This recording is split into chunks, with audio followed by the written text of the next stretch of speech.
50, 45. There goes Davis. Oh, my God. Davis is going to run it all the way back. Auburn's going to win the football game. Auburn's going to win the football game. He ran the missed field goal back. He ran it back 109 yards. They're not going to keep him off the field tonight. Holy cow. Oh, my God. Auburn wins. Auburn has won the Iron Bowl. Auburn has won the Iron Bowl in the most unbelievable fashion you will ever see. Oh, how the hell you doing, everyone? Welcome in to a brand new edition of the Dream Wager. Today is January 9th, 2026. My name is Dylan, and I am joined by the legend from the golf capital of the world, Joey D. Joe, trivia question right off the bat for you. Which state has the most public, keyword public, golf courses in America? Public? Public. Florida. Florida has overall the most, but no, not public. Well, you're asking me a question, then maybe it is South Carolina after all. No, it is not. Can't be Jersey. No. Detroit, Michigan. Really? Yes, sir. Michigan has the most public golf courses in America. Scottsdale's 2. I think Florida's 3. I think South Carolina's and North Carolina. North Carolina has some too as well.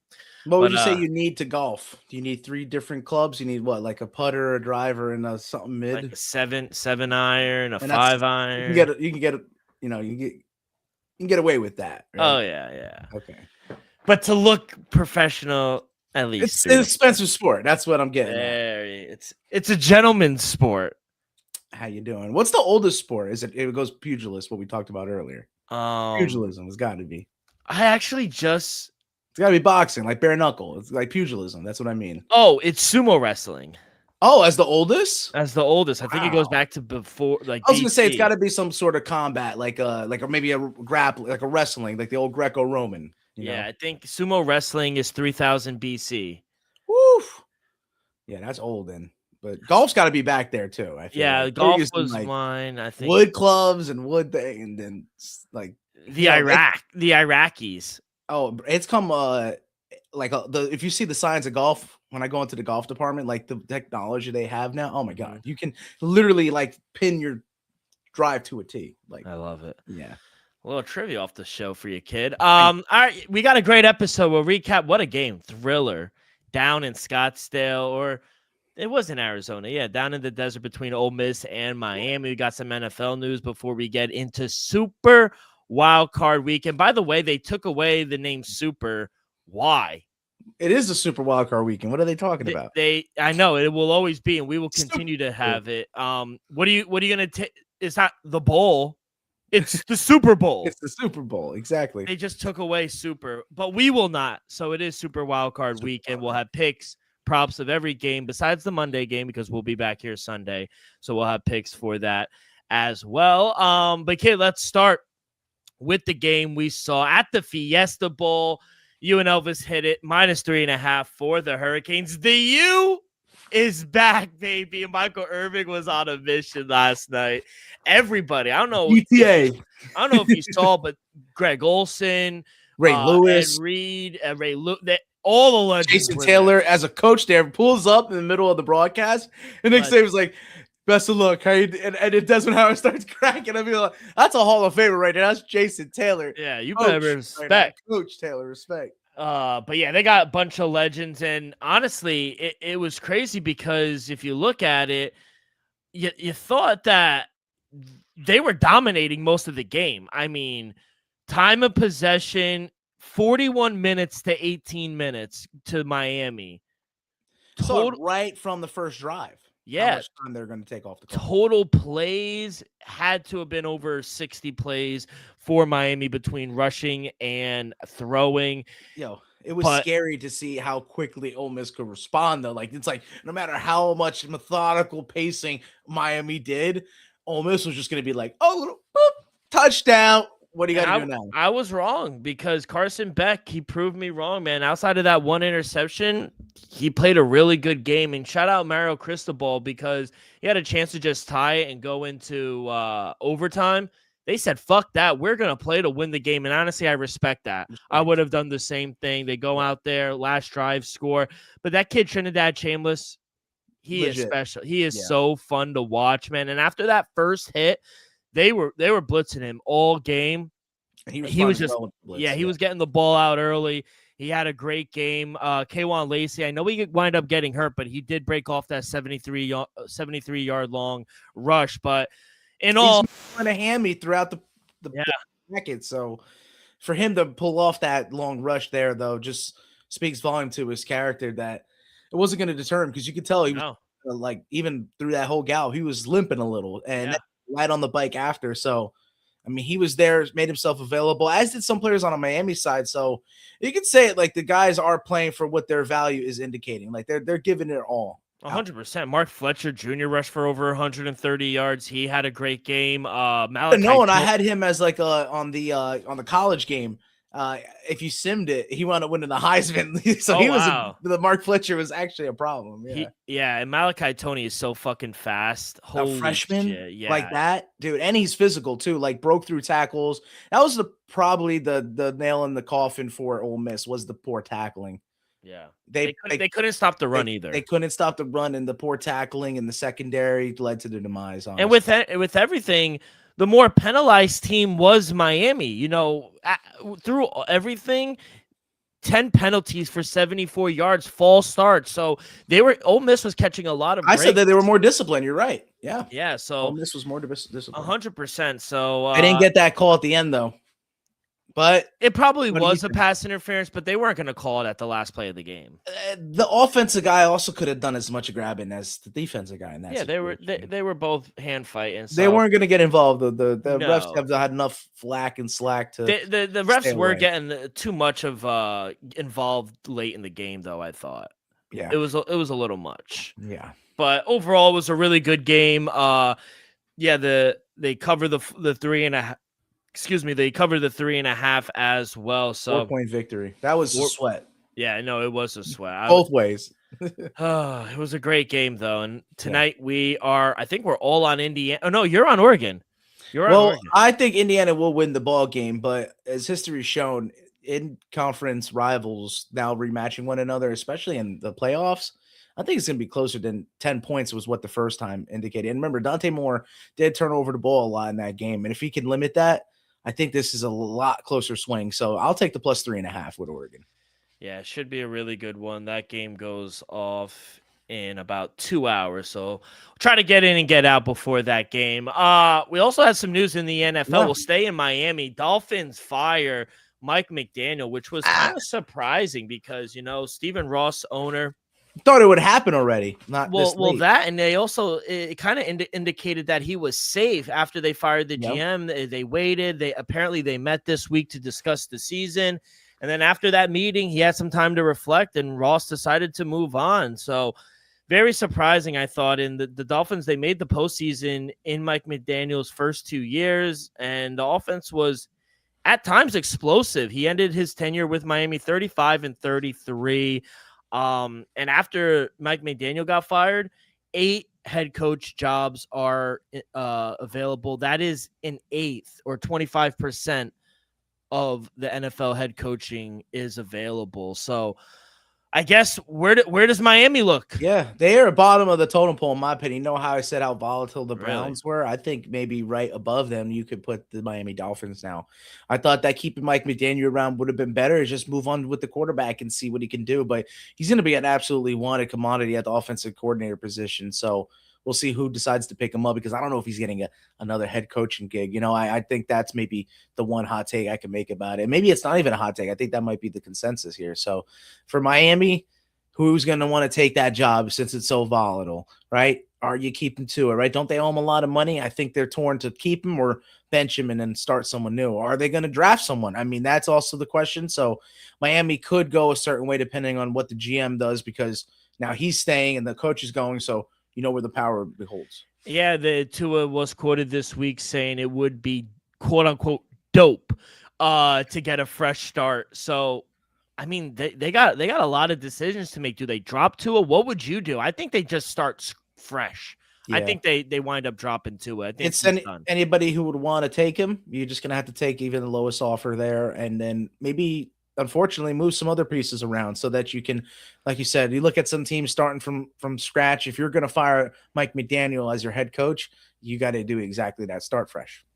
I do like the kid, Devon A-Chain. He's really good. Maybe you hang on to him because you then could run the ball. Yeah, Get at a good least you run offensive the ball. line. I think they do have a decent one, but improve around it and then keep the run game strong. The defense has flown around the past couple of years, but it's just the slack from you can see the quarterback. offensive side of the ball. Defense doesn't have the chops to keep up with the slack offense. So Yeah, no, I think there are some pieces. I think, defense at times is good.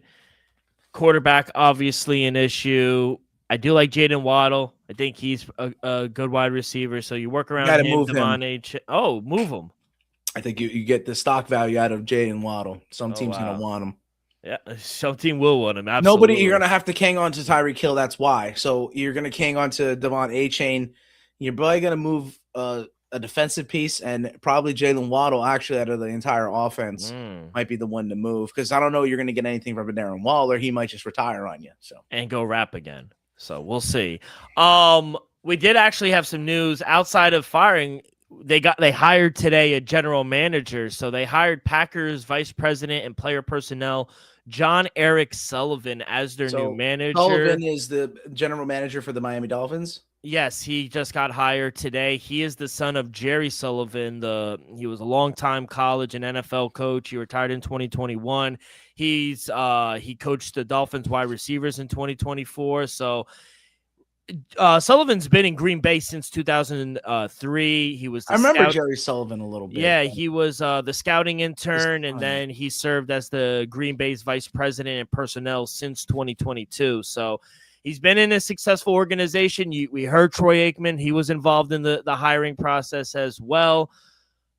Should be good. It seems like a competent guy coming in and making some decisions now. You said who was involved? Troy Aikman? Yeah, Troy Aikman. Miami hired Troy Aikman to come and help with the GM decision.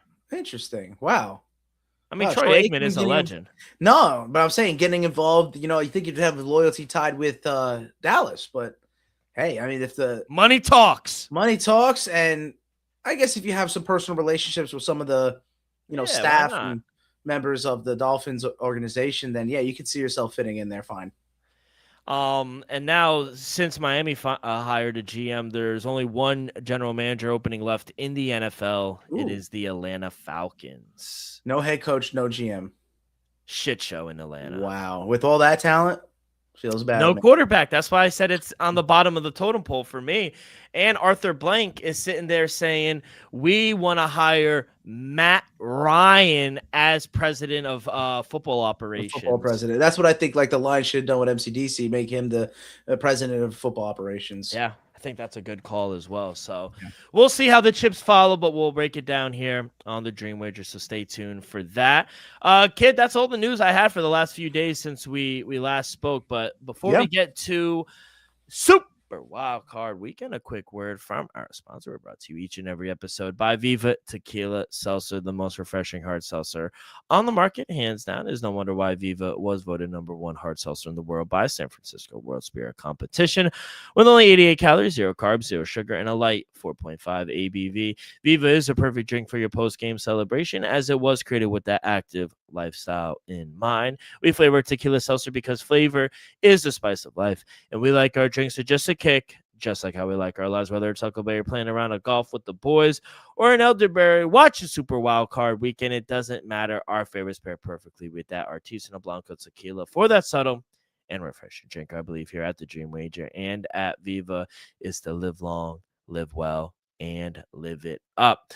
All right, kid, Super Wild Card Weekend. We got 2 games on Saturday, 3 on Sunday, and then it all ends on Monday night with the Steelers and the Texans. And we will start in Charlotte, North Carolina, where we got a rematch between the Rams and the Carolina Panthers. Rams laying 10.5 here on the road, -620 on the money line, +460 for Bryce Young, and the Panthers total is 46.5. Panthers are the biggest home underdog in wild card weekend history. 10 points is crazy. And Joe, we've seen this game already, and the Panthers won outright. So I think I got to take the Panthers and the points here, Joey. I can't lay this many points with a team and their defense who I don't think could stop the backdoor cover in Carolina. So what have we seen from the Rams defense this past month or so to, kind of show you that they could cover 11 points on the road? The last time we saw the Rams on the road in a primetime spot, they lost outright to the Falcons, who they don't even have a GM or a coach. So just look at the last 4 to 5 games on the road and what this defense has given up. I think there's a chance the Panthers could score 4 touchdowns. I like their team total over as well, and I just think this is a spot where the Panthers always show up. I say it's week in and week out after a loss at home as a dog. This is where the Panthers thrive. 8-0 ATS off of a loss. I know we like to, especially me, I like to bust Bryce Young's balls a little bit. But last time he did play the Rams, he did throw for 3 touchdowns. So I think he could have similar success here on Saturday. I got to take the points. Give me Carolina. What everyone's forgetting, because I've been hearing this everywhere. Every analyst is looking and loving and licking their chops at the 10.5. Like it's, the Carolina that they played back in week of, 11 or 12, right? I mean, something like that. I don't think I see and have seen the same product on the field as that team that was hot, that had that push to get them in this position, because the late team, you talk about the Rams backing into the playoffs, man, I've seen nothing more pathetic than the Carolina Panthers backing into these playoffs. You said that trend, which I've heard time and time again about after a loss. That trend has been busted because, mind you, it's now back-to-back losses. This is the first time that's happened all year for them. So you got a back-to-back loss team that's supposed to be hosting a home show. Shouldn't have been there in the first place. Only got lucky because the Falcons wound up getting the same record as them. And look at their situation. No head coach, no GM. I can't trust a team from the NFC South whatsoever.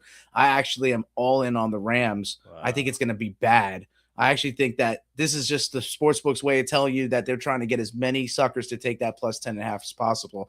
I think this is a 3-touchdown blowout for the Los Angeles Rams. So, yeah, I'm going to take Rams minus 10.5 here. I think it's going to be, like I said, an absolute clinic by their offense, and I think they're going to put pressure on Bryce Young. The run game has not seen the same since Rick O'Dowd can't get any yards per carry, neither Chuba Hubbard. He's looked a little bit better as of late, actually. So with not knowing who to give the rock to and Bryce Young having his first playoff game, I think it's going to be too much for arguably the MVP of the league. And, yeah, 21 points is what I'm going to think that the Rams are going to win by in this game. So I'll lay the minus 10.5. Even some alternate spreads here, huh, Joe? I'm not going that far, but that's just what I think. Like, yeah, honestly, I'm thinking Rams are going to put a 40 on this. It's just, even with the bad weather, the supposedly wet, thunderstormy, I think it actually will affect the Panthers even more so than the Rams. I see it, and it is Bryce Young's first NFL playoff game. So I see the reasoning. So opposite sides here. Let's see maybe if we get back on track here in the second game. Saturday night in Soldier Field against the Green Bay Packers. Packers only 3 times in playoff history, actually. Laying 1.5, minus 124 on the money line, plus 106 home dog for the Bears. Total is 44.5. This weather is going to be brutal in Chicago. The wind's going to be strong. It's going to be cold. They're calling for snow as well, and it's going to be the third time these two teams play each other this year. And this Packer team is extremely well rested. Jordan Love hasn't played in a few weeks. Josh Jacobs feels good. And let's be honest, last couple of weeks, the run game for Chicago has fallen off a little bit with DeAndre Swift and Monangai as well. And, we just talked about Bryce Young making his debut in the playoffs. Caleb Williams is also making his playoff debut, and so is Ben Johnson as a head coach. So it's kind of hard to get past how much the Packers have owned the Bears in recent history, 21-4 straight up in the last 25 games between these two teams. So I just think Josh Jacobs is going to have a good game. I trust Jordan Love more than I do Caleb Williams. And I just think it's the Bears and the fans' heads at this point. You know, the Packers own them. They know it. I know it. I got Packers a little early. I like them on the money line, -116. But if you don't want to lay -124, I'll lay the -1.5. I'm going to go Green Bay here. Yeah, man, that's it. History has it. The Packers absolutely own the Bears, man. In every given situation, man, it's just the same old Bears, right? Same old Bears. But this year, this team led by Ben Johnson, this ain't the same old Bears now. This is a team that knocked out the Lions, who we had as the favorites to win the NFC North. And who won the NFC North this year? The Bears. The Chicago Bears. So I'm all in on the Bears in this one. I think against a familiar foe, though, you know, they've had tough matchups, and, you know, the Packers play up to the Bears every time they see them. I think at home, this first playoff game in almost a decade for Chicago, that is going to be one of the rowdiest crowds. That's Saturday night. I mean, a Saturday night, Black Saturday night game in Chicago is going to be absolutely ridiculous. I don't think it's going to be enough for the Packers to overcome the Chicago Bears. Are my dogs, man. I'm all in to win them outright money line. You can keep the points. I think the Bears are going to trounce the Packers. And first home game for the Chicago Bears since the double doink. Wow. Yeah. Yeah. What is that? Cody Sharkey or something like that. I think it was like 2017, 2018. So we'll see how they do it. Let's head to Sunday, the 1:00, and I think the best game of the weekend. Let's go down to Duval. Jacksonville Jaguars taking on and hosting the Buffalo Bills. Bills -1.5. It's a pick 'em on the money line, -108 both ways. Total is 51.5. Public is all over the Jags here, and the money's on the Jags, and I'm surprised the line hasn't moved because I gotta side with the public on this one, Joe. I'm all over Duval and the Jags here. They were my pick to win the division. I think Liam Cohen has done an amazing job in his first year in Jacksonville, but more importantly, what do the Bills want to do? They want to run the ball. Got the best run defense. But what does Jackson do the best? They have a great stopping the run. They are the only team in NFL that hasn't given up 75 rushing yards to a single player all year. James Cook under his rushing yards this week. And the Bills have only won 2 games where James Cook doesn't get more than 75 rushing yards. That's a big stat right there. Can Josh Allen win the game by himself? He's going to have to carry heavy. He has to be Superman. I don't think he's going to be able to do that. He's hobbled, isn't he? Well, he did have the week off. Maybe he's about 80-90%, but I just don't think he will. Jacksonville's the hottest team coming into the playoffs. They've won 8 games in a row. I think Trevor Lawrence and this offense is going to be able to put up points against Buffalo, and I just don't see Josh Allen being able to put up enough points on this defense. Favorite play of the week, give me Duval County. You would think that it would be Josh Allen, staying and wanted to maybe keep the Bills outside and landmark, but no, they're going to want to build a dome around Josh Allen to protect him. And so baby Josh Allen is headed into Jacksonville, Duval County for an L where there's no Lamar, no Patrick, no who's the other one that challenges him every single year? Joe Burrow, Lamar, and Pat. Yeah, Joe Burrow. And none of them are there, and it's his year to do it, and he may be able to do a lot, but I don't think he'll be able to pull a rabbit out of the hat in this one. It's too much. The Jaguars, take the quarterbacks out of it, roster for roster, absolutely stacked over what the Bills are offering. And it's just Josh Allen trying to carry the case. But like I said, he's not 100%.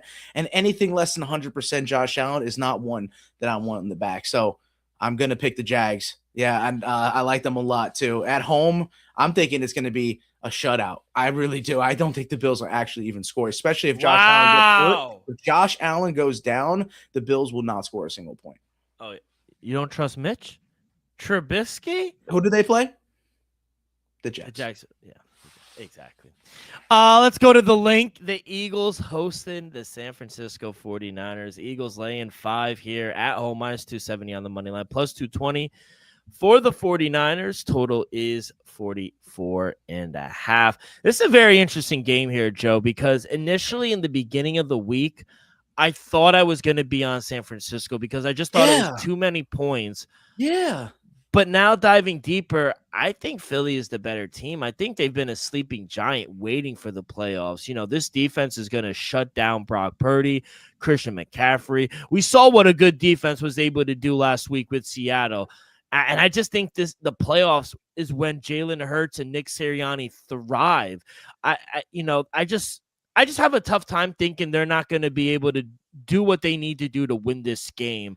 I think Dallas Goedert could have a big game as well over Lane the middle. Johnson's back. 49ers they're terrible against the tight end. So they don't have Trent Williams back, but the Eagles get Lane Johnson back. Exactly. That's so huge. yeah, I was just going to say Saquon's going to be able to run the ball. They're getting Lane Johnson back as well, which should help their offensive line. And I just think offensively, this is a good matchup for them against a really banged up 49er team. The 49ers linebackers who are starting this game, none of them were on the active 53-man roster to start the year. So they are extremely banged up.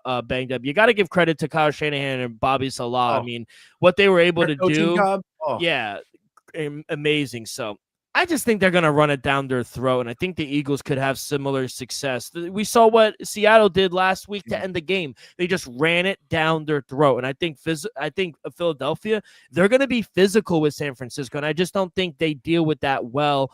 If you look back last week for Seattle, I said it. They just were the more physical team against the 49ers. I think the coaches, like I said, they got a lot of respect. Great spot here for Philadelphia. I'll lay the 5 here at home. Yeah, completely crumbled for the 49ers and their chances this year to host the Super Bowl when they lost week 18 against the Seahawks. And who's got a mimic defense? Who's in the NFC who I think defensively could match up pound for pound with the Seahawks? It's the Eagles. Yeah. Defensively, I think they hold up very well. And then it's about the offense clicking. I think they've just been a sleeping giant, as we talked about last week, just not really meshing well, but maybe waiting for the playoffs to arrive. And here they go to host the first week at the Link. I think it's going to be a raucous crowd. It's going to be absolutely insane. And with Lane Johnson back, I do think that Saquon and Jalen Hurts can absolutely take over. So yeah, I'm on the Eagles as well. So we're aligned in the Sunday's game so far. Fly, Eagles, fly. And then last game we'll talk about Sunday night. They got the primetime spot. Yes, they did. Elvis is he's loving this. Yeah, he's he loving loves this. 8 o'clock in New Yeah. England.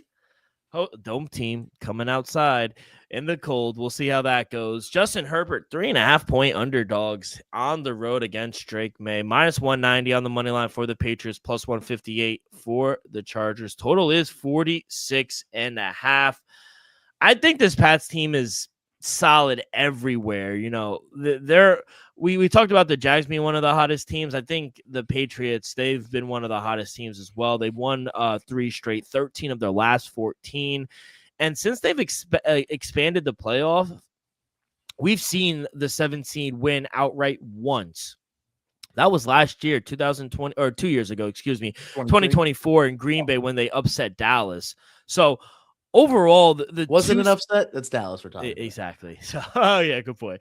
Overall, the number 2 seeds are 9-1 straight up and 7-3 ATS. That's 70%. So history's in their favor as well. Yep. So I just don't trust this Chargers offense. I don't trust the offensive line. Not without the 2 best offensive lines in the league, I think. They're averaging 21.6 points per game, and road teams scoring less than 22 points per game have struggled in the playoffs. They're 8-27 straight up, 11-24 ATS since 2009. That's 31%. I think -3.5 is crazily disrespectful. I think they should be -5, 5.5. Give me the Patriots. Yeah, I'm on the same side. You can look at the Chargers, like you said. We're arguing that Trent Williams. I think the statistic was without him, the 49ers offense was averaging less than 20 points per game. When he was in the offense, they were about 26.5 plus. So he's worth about a touchdown. So imagine the Chargers with Joe Alt and Rashawn Slater. That could be worth about 2 scores right there with those 2 all-pro offensive linemen. But they're out. And the Pats just seem to be one of the most connected teams. We talk about like Indiana tonight, about one of the most connected teams in football. The Patriots may be that way. Vrabel's got those guys firing on all cylinders. So yeah, I can't trust the Chargers with the depleted line in this spot. I think the Patriots are home 8 o'clock at night. Going to be cold one. Like you said, dome team going out there. I do like the Patriots in this one. Hey, we were apart on Saturday, and we're aligned here on Sunday, Yes, kid. we are. Let me read you Elvis's because Elvis said he does. He has some plays Yeah. for us. He's on Green Bay money line. Cool. So him and I are on that. Okay. He's on them on the money line. He likes San Francisco plus 4.5. I mean, That's a lot of points, actually. That's I would venture to say to take if it's going to 4.5 because that's not it right now. It's not 4.5. It's 5.5 now. Oh my Eagles God. 5.5. I think the Eagles win. I have to put them in a teaser. I can't take the 49ers with the points, but I can't fade the Eagles. You get what I'm saying? Yeah, stay tuned. And then obviously he's taking the Patriots minus 3.5. I mean, that's given. That was a given. If that didn't happen, I'd walk out of the room. Time for our lock dog teaser and prop of the week. And Joe, I am a gracious host. I will let you lead it off. What is your lock of the weekend? And if you haven't told by my tone across all the games, I think the 49ers and the Eagles might be the best game of the weekend, but the absolute blowout of the weekend is going to be down here in Charlotte. The Rams are the lock of the weekend. Sorry, I got a crazy text. For my lock of the weekend, give me Duval. Give me Jacksonville. I mean, what Liam Cohen has done. Josh Allen. If Josh Allen can't. Oh, bro knocked his own microphone out. I saw that. He'll be back in a second, y'all. That was crazy. That is insane. Can you hear me now? Yeah. But it's probably coming through my excited to fade the Bills. All right, we're good, right? It's on my mic. Yeah, now. You're excited to fade the Bills.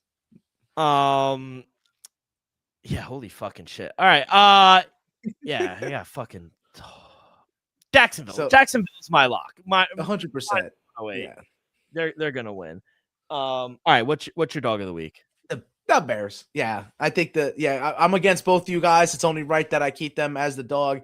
The plus money you're getting here gives me a little more confidence. And I don't even think that if I'm me taking the Jags, that they're even a dog. Like you said, it's more of a pick 'em here. But some people are willing to take the points, and I may, tease them as well. The Bears are plus 108. They are a dog. Yeah, 100%. Yeah, I'm saying the Jags might not be. It's a pick 'em more or less. And so that was between those two teams. If you're giving me the Jags at dog price, I like that value. But my Bears are the dog of the week. Bears plus 108 for Joey. I am looking for my dog. Give me a second. I am because Bears dog. I took the plus 10.5, but I'm not gonna take the Panthers to win outright because I just don't think that's gonna. Do the dog. Yeah. I'm going to do the Patriots minus 6.5 at plus 140. So you got to swing the points to get him as a dog. Alternate spread. Patriots plus 6. It's funny. I mean, I remember I did hit when I did lock and dog one week. You could have doubled down on the Duval count. So, and for Elvis, he is extremely all in on the 49ers. That's his lock and his dog. He's double dipping. He's out of his mind. Yeah. I don't see that. I'm sorry. If that happens, then I'll be mistaken. But I think, I think he's right that based off the play this year, did they play at all? I don't think so. I remember that they did get away from the Rams with that blocked field goal, so they did get lucky there. But I just don't think it's the same Eagles, though. I really think they've actually connected now. For the teaser, he's going to do a two-way 6-point teaser. He's going to tease up the 49ers to 10.5. And then how could you tease them and then have as the lock? That's what I'm saying. And then he's teasing Jacksonville up to 7.5. What is your teaser? I agree with that. Yeah, just like I said, swing the Patriots over to plus 2.5, the Eagles to plus 1.5, and the Jaguars. Just play it safe at home to plus 7.5. But I don't think you need to do that much. But I just rather touch, like I said, the Sunday games for the teaser than who I have in the Saturday games, because both of those games I have as my lock and dog. Give me Jacksonville up to 7.5. Give me Green Bay plus 4.5, and give me the Eagles plus 0.5. Three-way 6-point teaser for me. And kid, prop of the week is brought to you by Props.Cash, the best way to research your player props. You can find an edge in several sports. NBA is live right now. NHL, NFL, college basketball, anything, you name it, they got it on the web or on the Props.Cash app. You get quick visual data on player trends, matchup history, and recent performance across every major sport. Clean, reliable stats that make it easy to spot value. Plans start at just $19.99 a month, and right now you can get 25% off your first month with code DREAM25. That is DREAM25. So download the app, not now, but right now, and sign up with the monthly subscription. Use code DREAM25, and you'll be paying just $14.99 your first month. Level up your research today at Props.Cash. Okay, what is your prop of the weekend? Gotta love it, man. And I guess I'm gonna fade Elvis big time and how all in he is on the 49ers, because I know it was a bang-up job what the Kyle Shanahans of the world and the Robert Salahs of the world have done for the team, but it's just too much to overcome the deficit they have on the defensive side of the ball. I mean, they got Eric Kendricks playing linebacker right now. So, like I said, I think they're going to be able to run the ball, the Eagles. You could have looked at Saquon, but I'm going to sneaky guys for you. Jalen Hurts, 2+ touchdowns at plus 750. What is it called? What? Give me what's it called? What does he do? The Superman? Tush push, baby. Oh, 2+ tush pushes. Wow. 750. I think it's a lock. I have a few that I like. I mentioned it earlier. I'm going to do Dallas Goedert over 30. What is it? 39.5 receiving yards. I like him. I know he hasn't hit this in 2 straight games, but against the Chargers and the Raiders, he went for 70 back. I like that as well. What else? I also like. Yeah, shout out Adam also in the chat. I also like Terrion McMillan, offensive rookie of the year. I like his receiving yards as well. And you could get, and it's 55.5.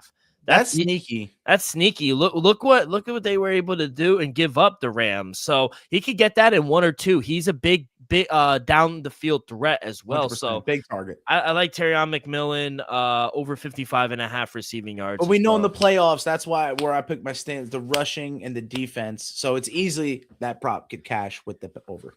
I mean, even the anytime touchdown here with Ted McMillan. No, he likes with being Jalen Hurts, right? With Jalen Hurts, kid. Jalen Hurts, anytime touchdown, I think is at plus money as well. When was the last time you saw it at plus money? I would definitely hammer that home. Plus 120. I would take the plus 120 anytime touchdown, little simple bet. But like I said, if we're talking about prop of the weekend from our friends over at Props.Cash, Jalen Hurts, 2+ touchdowns is extra money in your pocket for plus 750. I love it, kid. All right, well, I appreciate it. Enjoy Super Wild Card Weekend. This is always fun to get on. Kid, we're only a few weeks away until no more football. It is so sad. But enjoy it. We got what? Friday, Saturday, Sunday. We got 4 days left of nonstop football. Enjoy it, everyone. Good luck on all your bets, and we will see you guys back on Sunday. Peace.